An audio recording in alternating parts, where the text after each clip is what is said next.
Hello friends.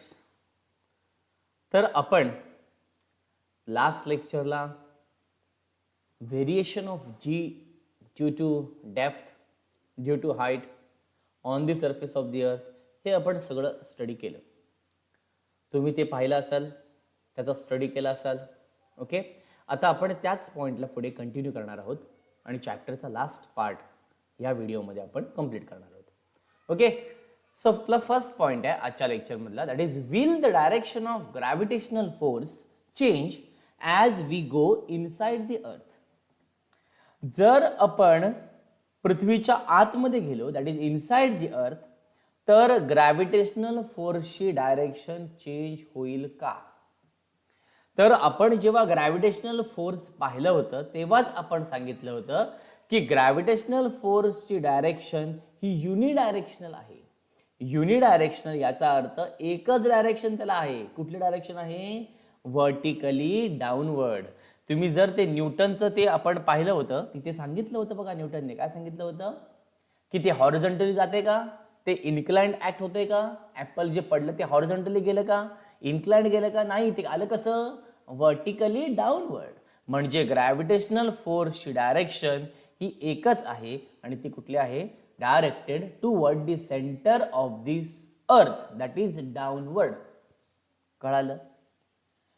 त्यामुळे जर आपण पृथ्वीच्या आतमध्ये जातोय, इनसाइड द अर्थ जातोय, तर ग्रॅव्हिटेशनल फोर्सची डायरेक्शन चेंज होणार नाही, कारण ती डायरेक्शन कशी असते? कॉन्स्टंट असते, acting vertically downward toward the centre of the अर्थ. कळालं?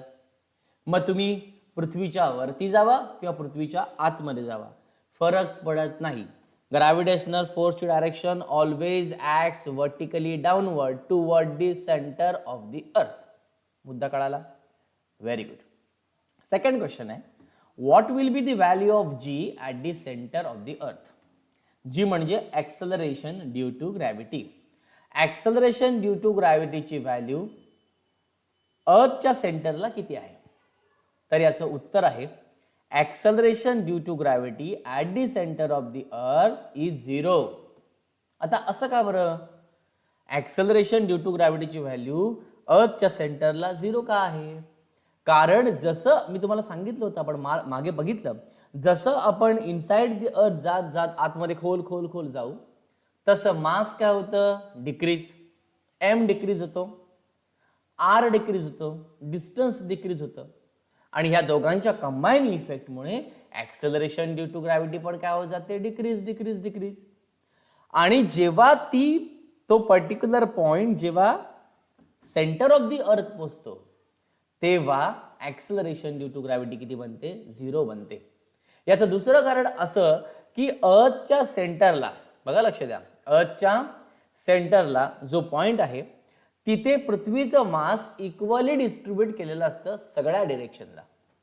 ऍट दी पॉइंट म्हणजे at the centre of the अर्थ आपण म्हणूया, the mass of the earth is equally distributed in all direction.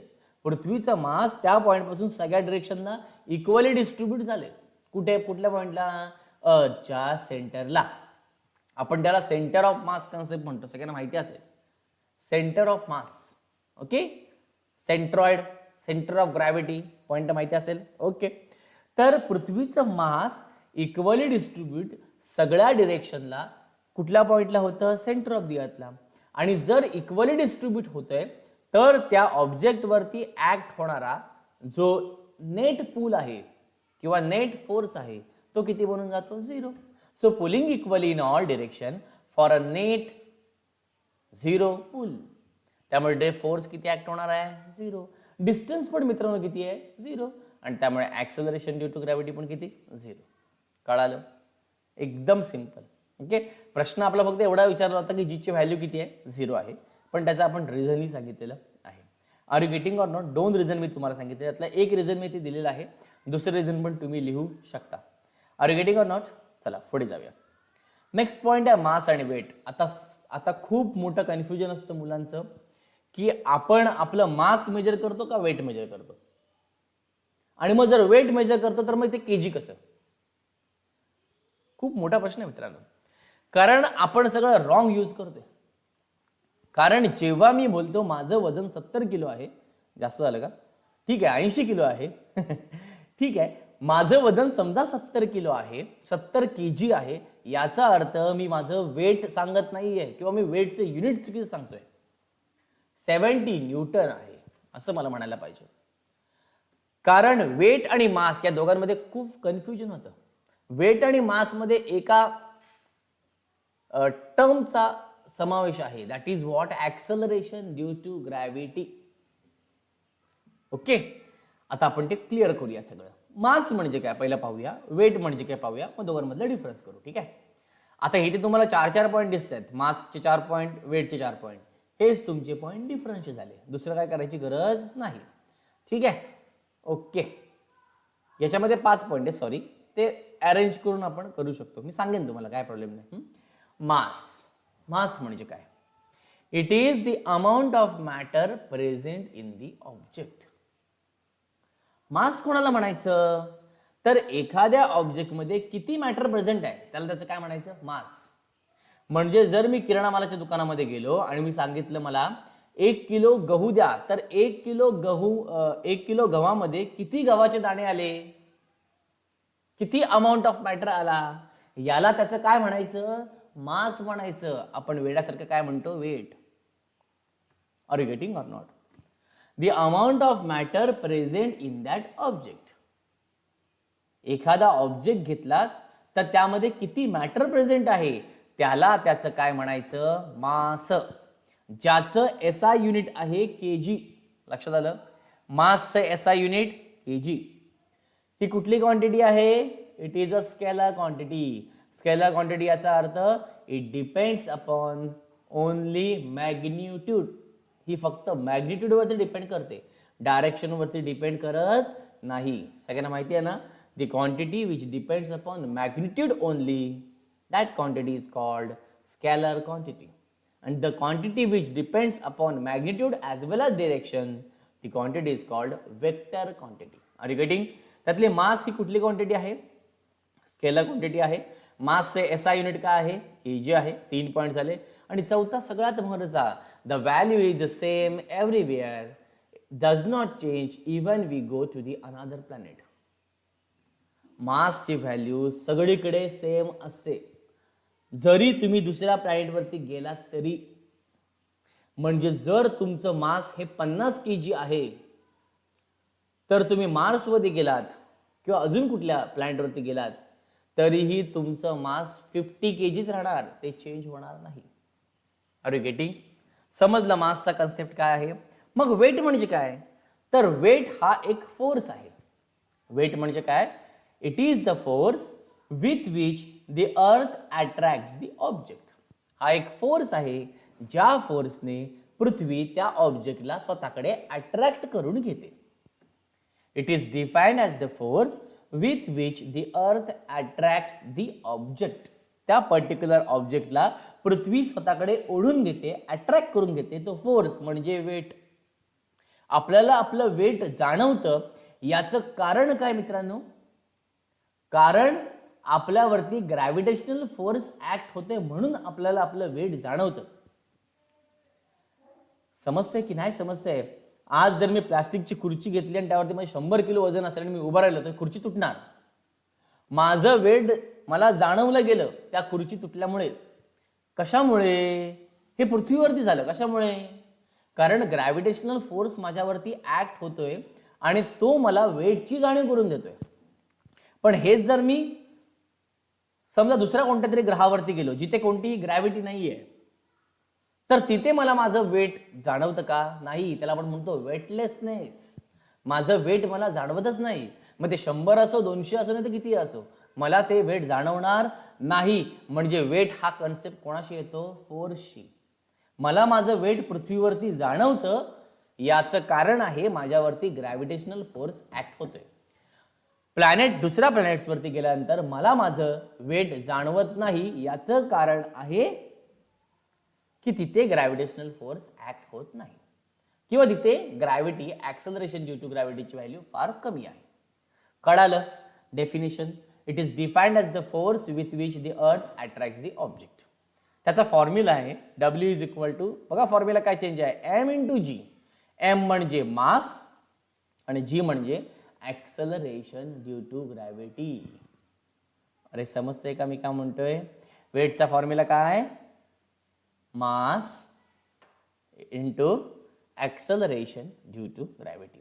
याचं युनिट आहे न्यूटन म्हणजेच KG metre per second square. Are you getting or not? Okay, वेटचं unit काय आहे, newton. It is a vector quantity. ती scalar आहे तरी कशी आहे, वेक्टर. का?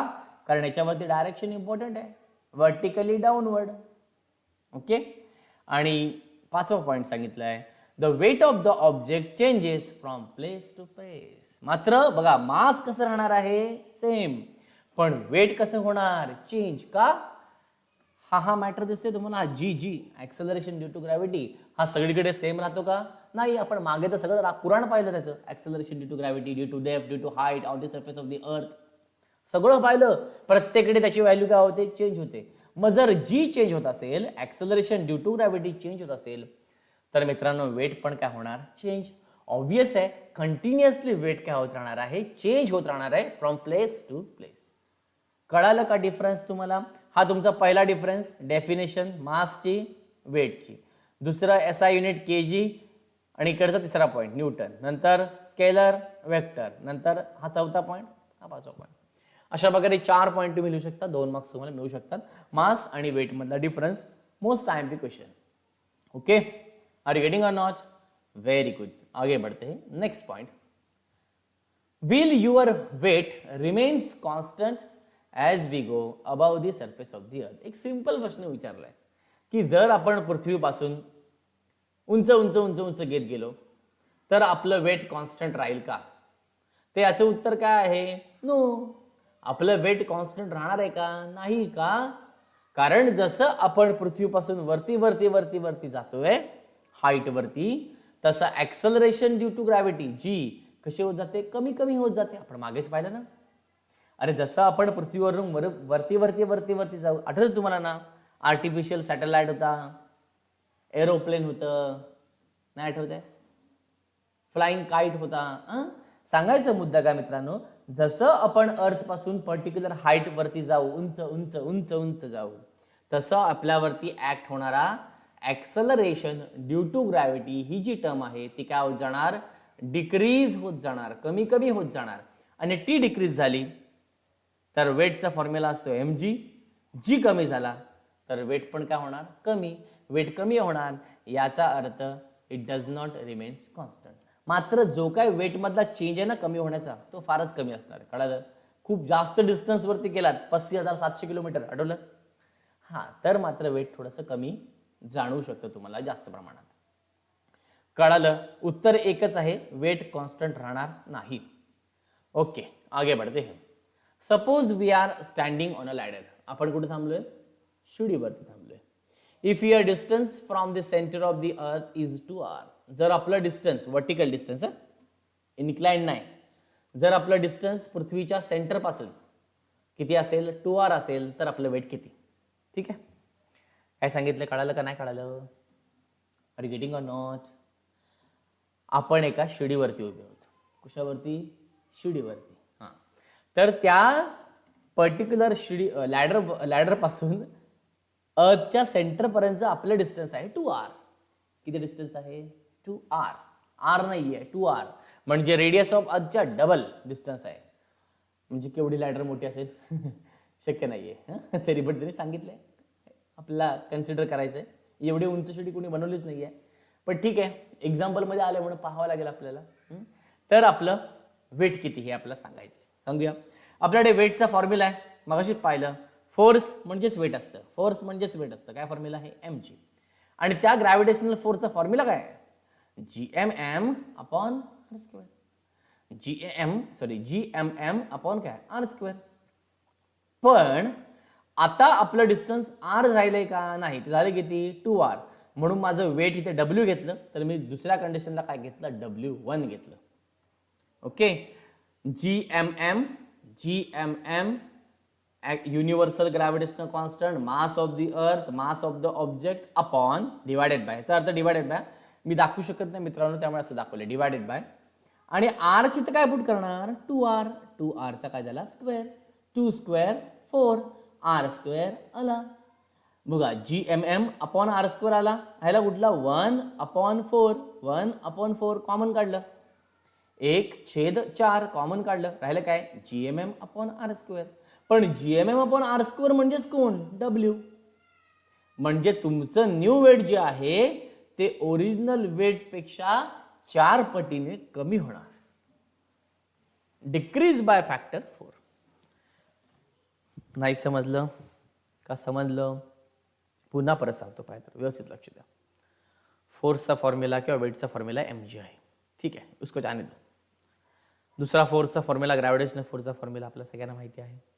किंवा हे घेतलं काय आणि जी ची व्हॅल्यू पुरा, जी ची व्हॅल्यू काय GM अपॉन आर स्क्वेअर आणि हा m. तोच फॉर्म्युला आहे, वेगळा आहे का नवीन? नाही. फोर्सचा फॉर्म्युला, वेटचा formula GMM upon R square. पण आता डिस्टन्स r नाही आहे, किती आहे 2r आहे. मग r चे तुम्ही काय पुट केलं 2r. वेट W राहणार का नाही? काय झालं W1. अरे वेट चेंज होणार ना हाईट नुसार, आपण पाहिलं. 2r 2चा स्क्वेअर 4 झाला. r चा स्क्वेअर r स्क्वेअर. 1/4 कॉन्स्टंट बाहेर आलं. राहिलं काय GMM अपॉन आर स्क्वेअर. आणि GMM अपॉन आर स्क्वेअर म्हणजेच कोण? Original weight W. म्हणजे न्यू वेट हे ओरिजिनल वेट पेक्षा 4 पटीने कमी असणार. The weight, new weight is decrease by factor 4. Are you getting or not? Very good. Okay, तर नेक्स्ट पॉइंट आहे फ्री फॉल. ओके, आपण आता काय केलं बघा. Take a small stone, hold it in your hand. Which forces are acting on this stone? Now release the stone. What do you observe? What are the forces acting on a stone after you release it?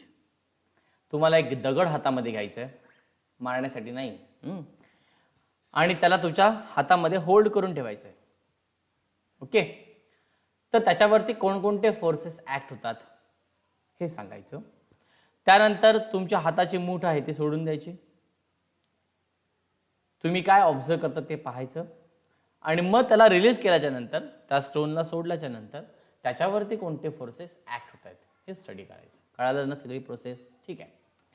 आता जेव्हा स्टोनला तुम्ही तुमच्या हातामध्ये पकडता, hold करता, तेव्हा त्याच्यावरती सगळ्या डिरेक्शनने सेम फोर्स ऍक्ट होतो. आपण सेम म्हणण्यापेक्षा बॅलेन्स फोर्स ऍक्ट होतो. आपला जो हात आहे त्यातले जे फिंगर्स आहेत, ओके, त्याचा जो हाताचा तळवा आहे, तळवाच म्हणतात ना त्याला, ओके, पृष्ठभाग आहे, ह्या सगळ्यांनी त्या स्टोनला पकडून ठेवलं. हे सगळे त्याच्यावरती फोर्स ऍक्ट करतायत. कुठला फोर्स आहे? Balance force. आणि बॅलेन्स फोर्स असल्यामुळे तो जो स्टोन आहे तो कुठल्या पोझिशनला राहतो? रेस्ट पोझिशनला.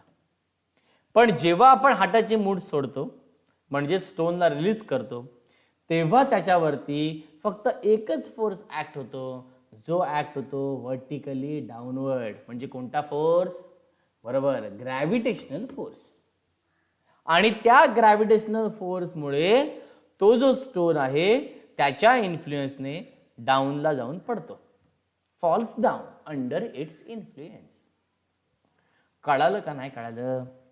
दगड घेतला, हातामध्ये त्याला दाबला, त्याच्यावरती सगळ्या बाजूने सेम फोर्स ऍक्ट होत राहिले, तो दगड रेस्ट पोझिशनला आहे, स्थित पोझिशनला आहे. मात्र त्याला रिलीज केलं तर त्याच्यावरती ऍक्ट होणारा एकच फोर्स आहे. कुठला? Gravitational force. तो त्याला आपल्याकडे ओढून घेणार, म्हणजे toward the centre of the अर्थ, दॅट इज डाऊनवर्ड. आणि त्या फोर्समुळे तो जो दगड आहे तो डाऊनवर्ड फ्लो व्हायला स्टार्ट होणार. आता ह्याला काय म्हणायचं? तर ह्याला म्हणायचं फ्री फॉल. ह्याला काय म्हणायचं बाळांनो? Free fall. When a object, बघा फ्री फॉलची definition, when a object moves under the influence of force of gravity alone. एखादा ऑब्जेक्ट फक्त ग्रॅव्हिटीमुळे जर मूव्ह करत असेल तर त्याला म्हणायचं फ्री फॉल. एखाद्या बिल्डिंगवरून जाऊन जम्प केलं, बिल्डिंग जाऊ करून लगाय जम्प करायला जाऊ नका हा. बिल्डिंग वरती जाऊन एखाद्या माणसाने कुणी समजा सुसाईड करायला ठरवलं आणि जम्प केलं तर त्याच्यावरती फक्त एकच फोर्स ऍक्ट होणार, ग्रॅव्हिटेशनल फोर्स. आणि तो त्याला खाली खेचून घेणार. म्हणजे ती जी बॉडी आहे that moves under the influence of gravitational force only. त्या ग्रॅव्हिटेशनल फोर्समुळे ती बॉडी डाऊनवर्ड मूव्ह जाणार. त्याच्या मनात जरी आलं मला तो सुसाईड करायचं नाही तरी तो वरती वाचू शकणार नाही. का? कारण त्याच्यावरती फक्त ग्रॅव्हिटेशनल फोर्स ऍक्ट होतोय. तो स्वतः काय फिजिकल फोर्स ऍक्ट करून स्वतःच्या बॉडीला थांबवू शकत नाही. Are you getting or not? समजतंय? त्यामुळे तो पहिल्यांदा खाली पडणार आणि मग डायरेक्ट वरती. समजलं मुद्दा? समजलं का? एखादा object under the influence of force of gravity move करत असेल तर त्याला काय म्हणायचं? Free fall. ओके, आता पुढचं पहा, हे सगळ्यात महत्त्वाचं आहे. In a free fall the initial velocity of object is 0 and then goes on increasing. सारं सिंपल आहे ना. जर फ्री फॉल होत असताना त्याची इनिशियल व्हेलॉसिटी किती असते? 0. स्टोन जेव्हा मी पकडला होता हातात तेव्हा तो रेस्ट पोझिशनला होता, मूव्ह करत होता का? नाही. मग तेव्हा व्हेलॉसिटी किती होती स्टोनची? 0. मात्र रिलीज केल्याच्या नंतर त्याची व्हेलॉसिटी काय होत गेली? वाढत वाढत वाढत गेली. That goes on increasing. During free fall frictional force due to air opposes the motion of the object. सारी सिंपल गोष्ट आहे. जेव्हा फ्री फॉल होत असणार आहे तेव्हा त्या बॉडीवरती काय ऍक्ट होणार? फ्रिक्शनल फोर्स ऍक्ट होणार. ऑब्वियस फ्रिक्शनल फोर्स ऍक्ट होणार आहे मित्रांनो.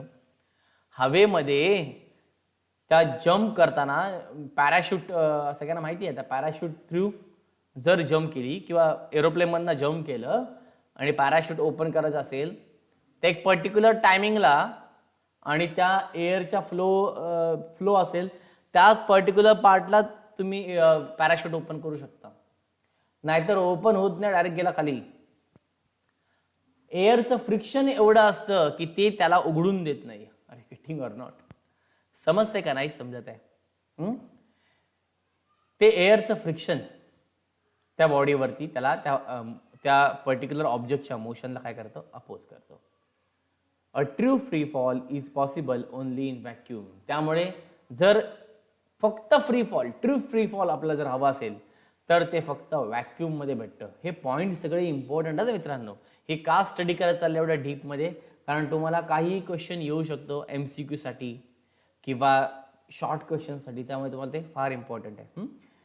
व्हॅक्यूम मध्ये सापडतात. व्हॅक्यूम म्हणजे काय? तर जिथे कोणतेही एअर नाही त्याला म्हणायचं vacuum. Are you getting or not? Okay, no air medium, that is vacuum त्याला आपण म्हणतो.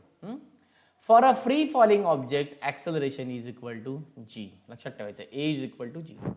म्हणजे जे ऍक्सेलरेशन असतं ते कुठलं असणार आहे? एकच असणार आहे. Toward the centre of the earth act होणार कुठलं? Acceleration due to gravity.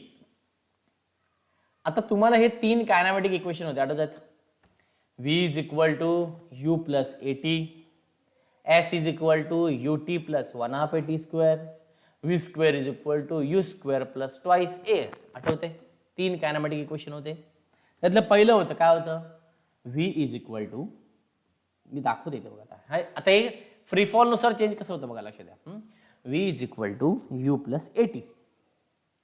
U म्हणजे इनिशियल व्हेलॉसिटी, जी फ्री फॉल मध्ये काय असते? 0 असते. गेला U, राहिलं काय? V is equal to U plus AT. त्यातला U गेला, राहिलं काय? V is equal to AT. पण A म्हणजे काय? G, म्हणून आलं V is equal to GT. अरे कळतंय का? नाही कळतंय? मी दाखवू शकत नाही, दाखवलं असेल तुम्हाला इथे. ओके, तुम्ही इमॅजिन करा, मी तुम्हाला सांगतो एक पॉईंट. पाहिजे तर पेन आणि पेपर घ्या आणि त्याच्यावरती काढत चला, मी सांगतो तसं. कळालं का? पुन्हा परत सांगतो. कायनॅमेटिक इक्वेशन मधलं फर्स्ट इक्वेशन काय होतं? V is equal to U plus AT. U म्हणजे काय? Initial velocity. इथे बघा, इनिशियल व्हेलॉसिटी ऑब्जेक्टची किती असते फ्री फॉल मध्ये? 0. म्हणजे U तर 0 झाला, म्हणजे U गेला टर्म, राहिलं काय? V is equal to U गेला, राहिलं काय? फक्त AT. म्हणजे V इज इक्वल टू काय आलं? AT. पण A म्हणजे काय? G. फ्री फॉल मध्ये A म्हणजे काय असतं? G. म्हणून काय आलं? V is equal to GT. पुढचा formula S is equal to UT plus 1/2 AT square. UT plus 1/2 AT square. U आला, T पण त्याच्यासोबत गेला, 0 झालं UT, राहिलं काय? 1/2 AT स्क्वेअर. 1/2 ए म्हणजे काय g, g t square, 1/2 g t square. बघा इथे 1/2 जी टी स्क्वेअर. आणि पुढचं v square is equal to u square plus 2as. V square is equal to u square, u आला initial velocity गेला, राहिले काय 2as. 2as पण ए म्हणजे काय जी, 2gs. ओके. आणि हे इम्पॉर्टंट आहे शेवटचं. Wien object is throne upward. आता डाऊनवर्ड होत असेल तर ए बरोबर काय भेटतं जी. आणि जर ऑब्जेक्टला आपण अपवर्ड थ्रो केला, कुठे थ्रो केलं अपवर्डला, तर ए बरोबर किती भेटणार मायनस जी. डायरेक्शन वेगळी लक्षात ठेवायचं, अपोजिट डायरेक्शन म्हणून मायनस जी. जेव्हा एखादा ऑब्जेक्ट डाऊनवर्ड मूव्ह होत असेल म्हणजे फ्री फॉल असेल, तेव्हा ऍक्सलरेशन किती असतं जी एवढं असतं. ऍक्सलरेशन ड्यू टू ग्रॅव्हिटी दिसतंय ए इज इक्वल टू जी. पण तेच ऑब्जेक्ट जर मी वरती फेकला, अपवर्डला फेकला, आता हे कुठे ऐकत होतं बाळांनो डाऊनवर्डना, कळते का नाही कळतंय. डाऊनवर्डला ए बरोबर काय असतं जी, आणि अपवर्डला ए बरोबर काय असतं मायनस जी. खतम. कळालं फ्री फॉल. ओके. आता शेवटचे 2 पॉईंट राहिले मित्रांनो. ओके, ते आपण पाहायचे आणि आपला चेंज करून आपलं चॅप्टर संपून टाकायचं. ठीक आहे. That is gravitational potential energy आणि एस्केप व्हेलॉसिटी. ओके.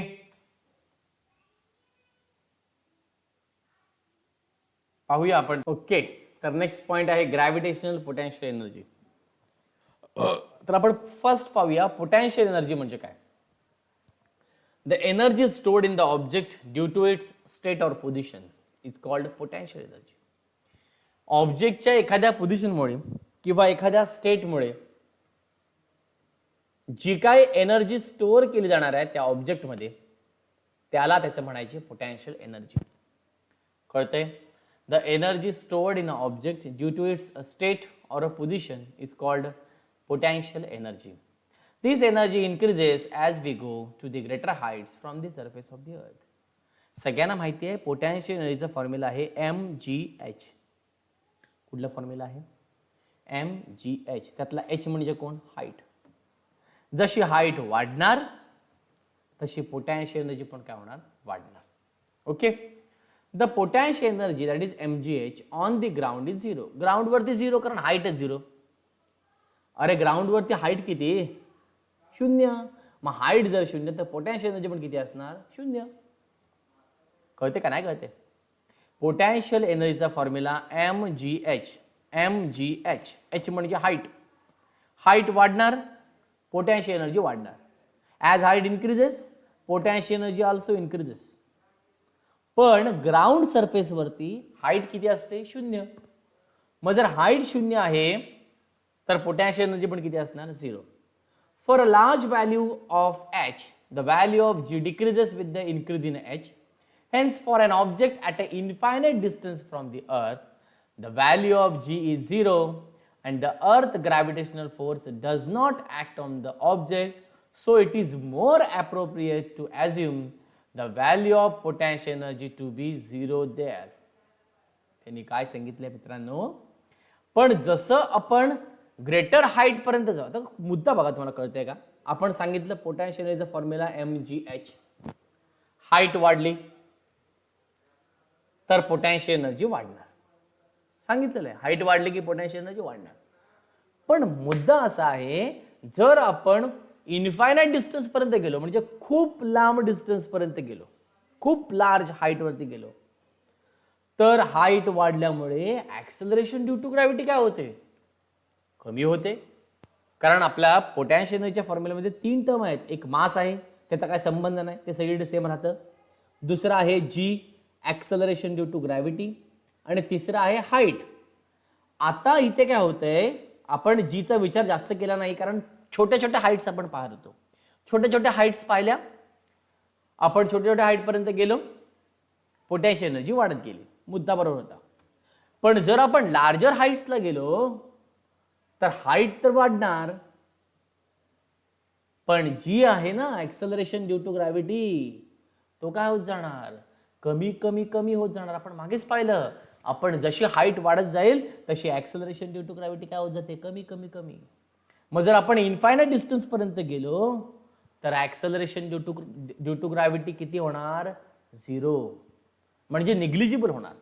म्हणून आपण असं ॲझ्युम करावं लागेल आपल्याला की जर इन्फायनाईट हाईट पर्यंत आपण गेलो तर तिथे ऍक्ट होणारी जी पोटॅन्शियल एनर्जी आहे ती किती असणार? 0. त्यामुळे छोट्या, आता बघा राहिलं कसं बघा, एक simple part. Potential energy maximum हाईटला किती आहे? 0 आहे, बरोबर ना?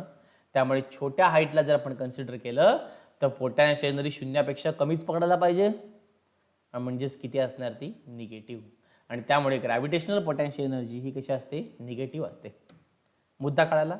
ग्रॅव्हिटेशनल पोटॅन्शियल एनर्जी निगेटिव्ह का या सांगण्यासाठी केलेलं ते सगळं सायन्स आहे, बाकी काही नाहीये. Are getting or not? Potential एनर्जीचा फॉर्म्युला mgh. हाईट वाढली, पोटॅन्शियल एनर्जी वाढायला पाहिजे, सिंपल. बट जसं आपण उंच उंच उंच उंच भरपूर हाईट पर्यंत जाऊ, लांब खूप दूर जाऊ, इन्फायनाईट डिस्टन्स पर्यंत जाऊ, तर तेव्हा जशी हाईट वाढणार तसं ऍक्सलरेशन ड्यू टू ग्रॅव्हिटी जी टर्म आहे ती काय होत जाणार? कमी कमी कमी होत जाणार. त्यामुळे ॲप्रोप्रिएट हेच ठरेल आपल्याला की ग्रॅव्हिटेशनल पोटॅन्शियल एनर्जी त्या पॉईंटला आपण 0 कन्सिडर करावी. मग जर ती 0 झाली, याचा अर्थ जर छोट्या हाईट्स आहेत त्या छोट्या हाईटसाठी पोटॅन्शियल एनर्जी 0पेक्षा कमीच असणार, म्हणजे ती किती असणार? निगेटिव्ह. आणि म्हणून ग्रॅव्हिटेशनल पोटॅन्शियल एनर्जीचा फॉर्म्युला हा लक्षात ठेवा मित्रांनो, -GMM अपॉन खाली काय आलं? R+H. कळतंय? मायनस कॅपिटल G माहिती आहे सगळ्यांना, capital M mass of the earth, small m mass of the object, R radius of the earth आणि H म्हणजे काय? हाईट. कळालं? -GMM upon R+H. Are getting or not? आगे बढ़ते हैं. Next point, escape velocity. आता मग हे एस्केप व्हेलॉसिटी नावाचा कन्सेप्ट काय आहे तर तो आपण पाहणार आहोत. Okay okay. Escape velocity. The value of g keep decreasing as we go higher above the surface of the earth. Thus, the force pulling the ball downward decreases as ball goes up. If we keep increasing the initial velocity of ball, it will reach larger and larger heights, and above the particular value of initial velocity of the ball is able to overcome downward pull by the earth and can escape the earth forever and will not fall back on the earth. This velocity is called escape velocity. आपण काय केलं मित्रांनो, एक ball घेतलाय आणि तो ball आपण imagine करायचं मित्रांनो, एवढा फोर्स नाही आहे की आपण बॉलला पृथ्वीच्या बाहेर फेकू, बट आपण एक बॉल घेतला आणि त्याला आपण अपवर्ड फेकतोय. तर जसं बॉल हाईट पर्यंत वरती हाईट पर्यंत जाणार तसं त्याच्यावरती ऍक्ट होणारा जो ग्रॅव्हिटेशनल फोर्स आहे तो काय होत जाणार? कमी कमी होत जाणार. एवढं तर नक्की आहे. जर मी जेवढ्या जास्त व्हेलॉसिटीने त्या बॉलला ज्या बॉलला फेकेल, मी जर त्या बॉलला जास्त व्हेलॉसिटीने फेकलं तर तो बॉल लार्जर हाईट पर्यंत जाईल, खूप उंच उंच उंच जाईल.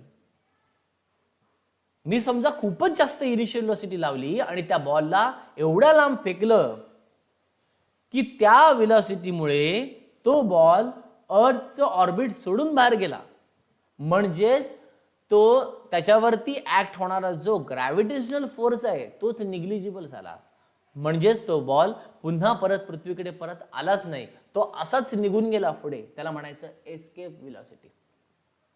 आता आपले जे सॅटेलाइट लॉन्च करतात मित्रांनो, तिथे ही एस्केप व्हेलॉसिटीचा कन्सेप्ट वापरला जातो.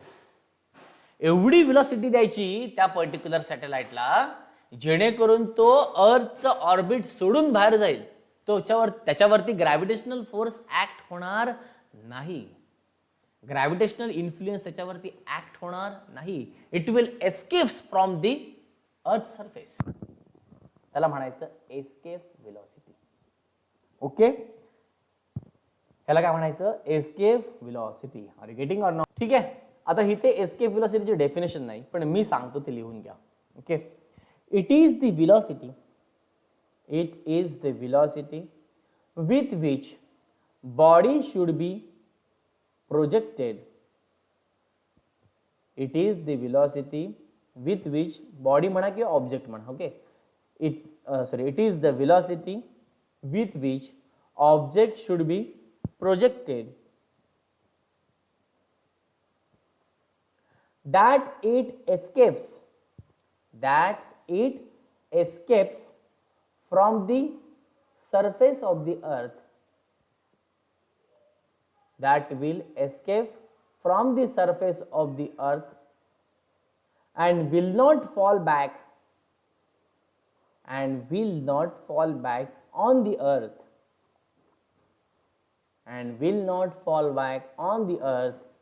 is called escape velocity. कळालं? तर हे पॉइंट तुम्ही एक्सप्लेन करू सांगितलं तुम्हाला एस्केप वेलोसिटी म्हणजे काय. आता आपण त्याच्यावरचं डेरिव्हेशन पाहूया एस्केप वेलोसिटीचं. For an object of a mass m, दोन कन्सिडर केलेत, एक केले on the surface of the earth आणि दुसरं at a infinite distance from the earth. ठीक आहे, आता त्याला तीन तीन बघायचे पार्ट, लक्ष द्या. On the surface of the अर्थ, अर्थच्या सरफेसवरती कायनेटिक एनर्जीचा फॉर्म्युला काय असतो, 1/2 mv². झाले आपल्याला. कायनेटिक एनर्जीचा फॉर्म्युला काय, 1/2 mv². हे बघा 1/2 m, फक्त v ला मी कुठली वेलोसिटी दिले, एस्केप वेलोसिटी, म्हणून काय दिलं v ESC म्हणजे एस्केप चा स्क्वेअर. पोटॅन्शियल एनर्जीचा फॉर्म्युला -gmm/r, मागे झाला आपला. आता आरच का, आपला फॉर्म्युला काय, -gmm/r + h, पण अर्थ सरफेस वरती हाईट किती, 0, त्यामुळे फक्त कोणाला, r. ही झाली कायनेटिक एनर्जी, ही झाली पोटॅन्शियल एनर्जी. टोटल एनर्जी म्हणजे दोघांची बेरीज, म्हणजे काय, 1/2 mv² प्लस मायनस, मला सांग काय आलं, मायनस gmm/r. कळते का नाही कळते, पुन्हा परत सांगतो. कायनेटिक एनर्जीचा फॉर्म्युला 1/2 mv², v ची तर काय घ्यायचं, v एस्केप वेलोसिटी म्हणून v ESC लिहायचं. पोटॅन्शियल एनर्जीचा फॉर्म्युला काय असतो, -gmm/r + h, पण आपण कुठे बघितलंय, on the surface of the अर्थ.